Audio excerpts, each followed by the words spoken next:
प्रिय महेश, बऱ्याच दिवसापासून अस्वस्थ वाटतंय. आसपास घडणाऱ्या चांगल्या वाईट घटनांवर व्यक्त व्हावं असं वाटतंय. त्याविषयी काहीतरी लिहावं असं वाटतंय. पण कोणाविषयी लिहावं, कशाविषयी लिहावं? आपल्यामुळं कोणाच्या भावना तर दुखावणार नाहीत ना, असे अनेक प्रश्न पडत आहेत. माझं मन मोकळं करण्यासाठी तुला पत्र लिहित आहे. महेश, मनात बरेच विषय घोळत आहेत. ते सगळेच सामाजिक ओझं वाटण्यासारखेच आहेत आणि हे ओझं कोणाच्या तरी मनोरंजनाचं साधन होऊ नये असं वाटत राहतं, म्हणून व्यक्त होऊ वाटत नाही. परंतु मित्रा, तुला सांगायला अडचण नाही. मी माजलगावचा, बीड, मराठवाड्यातला. म्हणून सुरुवातीलाच मनात आलं की आपण मराठवाड्यातील सुक्या दुष्काळाविषयी लिहावं,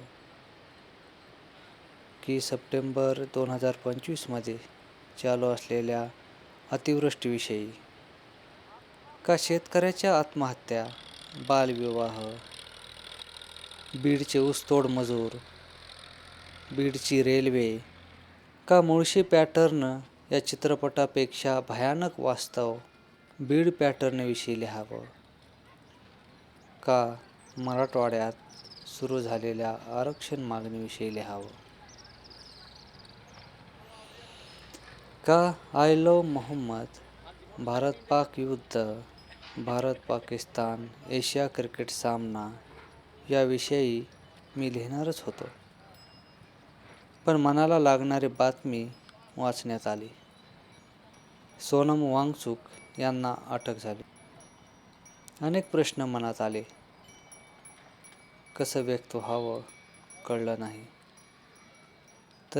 तरी ठरवलं त्याविषयी काहीतरी लिहायचं. त्याच रात्री म्हणजे 27 सप्टेंबरला मी शिवाजी अंडरग्राऊंड इन भीमनगर मोहल्ला हे नाटक पाहिलं. मग आता वाटलं की खरा शिवाजी सांगणाऱ्या या नाटकाविषयी आपण लिहायलाच पाहिजे. लिहिणं नक्की केलं. नाट्यगृहाच्या बाहेर आलो. पाऊस चालूच होता. रात्र झाली होती. मित्र सोबत होता. अर्धा ओला होऊन त्याच्या खोलीवर जाऊन झोपलो. सकाळी उठलो. महेश, तुला खरं सांगतो, परत तोच प्रश्न पडला.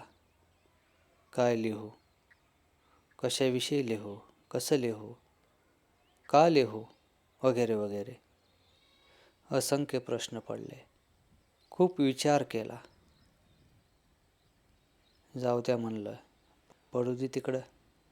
काय करायचं आपल्याला? सामाजिक ओझं असलेले विषय लिहून कशाला मनस्ताप करायचा आणि लोकांना पण द्यायचा. त्या दिवशी सिनेमा लॅब 10चा वर्कशॉप केला आणि सरळ माजलगावला निघून आलो. पुराचं ओसरलेलं पाणी बघायला नदीवर गेलो, धरणावर गेलो. महेश, विशेष म्हणजे मी नास्तिक असूनही देवीला गेलो. दसरा साजरा केला, शिलांगण खेळलो. हे कोणाला सांगू नको बाबा, ताणच नको. तुझा मित्र सतीश.